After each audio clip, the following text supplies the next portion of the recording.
성도 여러분 안녕하세요. 5월 25일 365일 말씀과 함께 시간입니다. 오늘 읽은 말씀은 욥기 39장에서 42장입니다. 욥기 39장에서는 야생동물들 하나까지도 일일이 보살피시는 하나님의 자상하신 배려가 부각됩니다. 동물들의 출생과 죽음, 생명의 유지, 음식의 공급 등이 자신들의 자발적인 노력에 의해서가 아니라 하나님의 세밀하신 보살핌 아래 이루어지고 있음이 강조됩니다. 그리고 그에 대한 구체적인 예를 들어 묘사해 나갑니다. 산염소가 새끼치는 것을 다스리시는 하나님, 들나귀를 다스리시는 하나님, 타조에게 지혜와 총명을 베풀지 않으신 하나님, 말에게 힘과 용맹을 주신 하나님, 매와 독수리에게 지혜를 주신 하나님에 대해 기록합니다. 인간의 지혜로는 동물계의 신비스러움을 설명하기란 불가능한 것이기에 인간은 자신의 무지를 인정하고 하나님의 통치를 겸허하게 받아들여야 함을 강조하고 있습니다. 39장에서 하나님은 하나님의 법정에 설 뜻을 강력히 비췄던 욥에게 자연을 통해 드러난 당신의 초월적 주권과 지혜를 제시하시며 하나님과 변론하려는 인간의 생각이 얼마나 무지한지 일깨워 주십니다. 욥에게 여러 질문을 던지신 하나님께서 이제 40장에서 그 질문에 대한 답을 요구하십니다. 그러나 욥은 하나님의 질문에 대해 대답할 수 없었습니다. 이러한 욥의 침묵에도 불구하고 하나님은 풍자적인 묘사를 통해 욥을 깨우치십니다. 이제 욥은 하나님 앞에서 완전히 자신을 낮추고 자신의 무지함을 인정하며 침묵하겠다고 합니다. 하나님은 그런 욥에게 대답을 거듭 촉구하시며 내가 또한 내 판단의 공의를 무효로 만들려 하느냐, 내가 너를 의롭게 하려고 나를 정죄하려 하느냐라고 질책하십니다. 지금껏 욥은 자신의 무죄함과 의로움을 증명하기 위해 하나님을 불의한 분으로 몰아간 것입니다. 하나님은 욥에게 하나님과 같은 능력이 있는지 묻습니다. 이어 배의 못을 통해 욥의 무지함과 무능함을 증명하시려고 하십니다. 41장에서 하나님은 욥의 한계를 지적하시며 배의 못에서 리오야단으로 바꾸어 하나님의 주권을 설명하고 있습니다.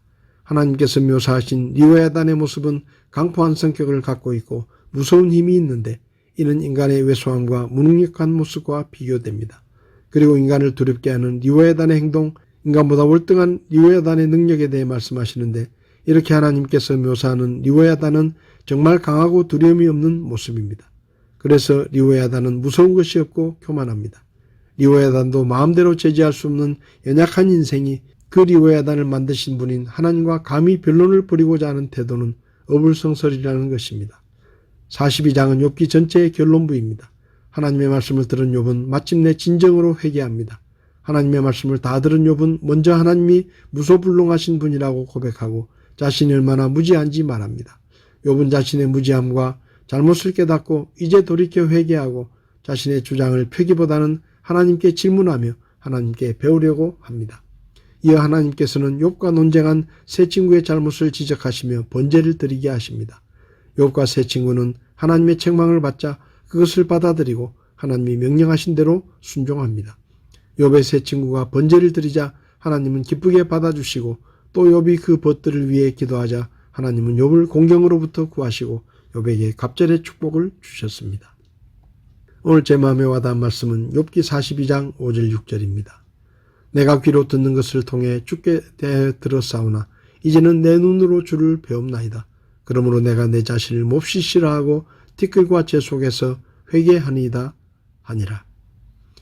욥기에는 세 가지 유명한 구절이 있습니다. 첫째는 욥의 친구인 수아 사람 빌닷이 욥에게 말한 비록 내 시작은 작을지라도 내 마지막 것은 심히 크게 되리라 라는 구절이고, 둘째는 욥의 또 다른 친구인 대만 사람 엘리바스에게 욥이 말한 답변으로 그러나 내가 가는 길을 그분께서 아시나니 그분께서 나를 단련하신 뒤에는 내가 금같이 나오리라 라고 말한 구절입니다. 셋째는 욥이 하나님에게 고백하는 말씀인 5절 내가 귀로 듣는 것을 통해 주께 대하여 들었사오나 이제 내 눈으로 주를 배움나이다 라는 구절입니다. 욥은 이 구절에서 귀로 듣는 신앙과 눈으로 보는 신앙 두 가지를 말합니다. 마귀의 시험을 받기 전에도 욥은 하나님께서 그와 같이 완전하며 곧바르며 하나님을 두려워하고 악을 멀리하는 자가 땅에 없느니라 라고 칭찬하실 만큼 믿음이 좋은 사람이었습니다. 그런데 욥은 그때 자신의 신앙을 귀로 듣는 신앙이었다고 말합니다. 욥기에는 엄청난 고난의 시험을 겪는 욥이 세 친구들과 나눈 대화들이 기록되어 있습니다. 친구들은 욥에게 하나님은 공의로우신 하나님이신데 이유 없이 너에게 고난을 주실 리 없다. 내가 이런 고난을 겪는 것은 분명히 하나님께 죄를 지었기 때문이다. 그러니 내 죄를 인정하고 회개하고 하나님께 용서를 빌어라 라고 말하며 자기들이 하나님을 잘 아는 것처럼 말했습니다. 이런 친구들의 말을 들은 욥도 나는 하나님께 잘못한 것이 없다. 나는 의로운 사람인데 왜 나에게 이런 고난이 찾아왔는지 그 이유를 모르겠다. 그리고 내가 이렇게 부르짖는데도 왜 하나님은 응답하지 않으시는지 모르겠다. 나도 답답하다 라고 말하며 자신의 무죄함과 의로움을 호소하고 하나님이 자신을 부당하게 대하신다고 말했습니다. 그러나 하나님의 책망을 듣고서야 욥은 무식한 말로 내 뜻을 가리는 자가 누구냐라고 물으셨지요. 제가 바로 잘 알지도 못하고 깨닫지도 못하면서 함부로 말해서 하나님의 뜻을 흐려놓은 사람입니다. 라고 자신의 부족함을 인정하며 대답했습니다. 성도 여러분, 욥처럼 귀로 듣는 신앙을 가진 사람들은 마치 자신이 대단한 믿음의 사람인 것처럼 하나님과 사람 앞에서 아는 체하며 말을 많이 하고 자랑합니다. 그러나 눈으로 보는 신앙, 성숙한 믿음의 사람들은 아는 체하지 않고 항상 겸손하게 입을 다물고 묵묵히 신앙생활을 합니다. 그들이 입을 열 때는 오직 예배하고 찬양하며 기도하고 복음 전할 때뿐입니다. 오늘도 저와 여러분들의 믿음을 한번 돌아보시기 바랍니다. 우리가 혹시 귀로 듣는 신앙에 머물러 있지 않은지, 우리가 눈으로 보는 신앙을 경험하고 하나님을 알고 하나님의 말씀에 귀를 기울이고 입을 닫고 있는지 우리 자신을 돌아보아야 할 것입니다. 성도 여러분, 오늘 하루도 우리의 입을 닫고 하나님의 말씀에 귀를 기울이며 겸손하게 주의 말씀의 교훈을 배울 수 있는 우리 모두가 될 수 있기를 바랍니다. 5월 25일 365일 말씀과 함께 오늘도 함께 해주셔서 감사합니다.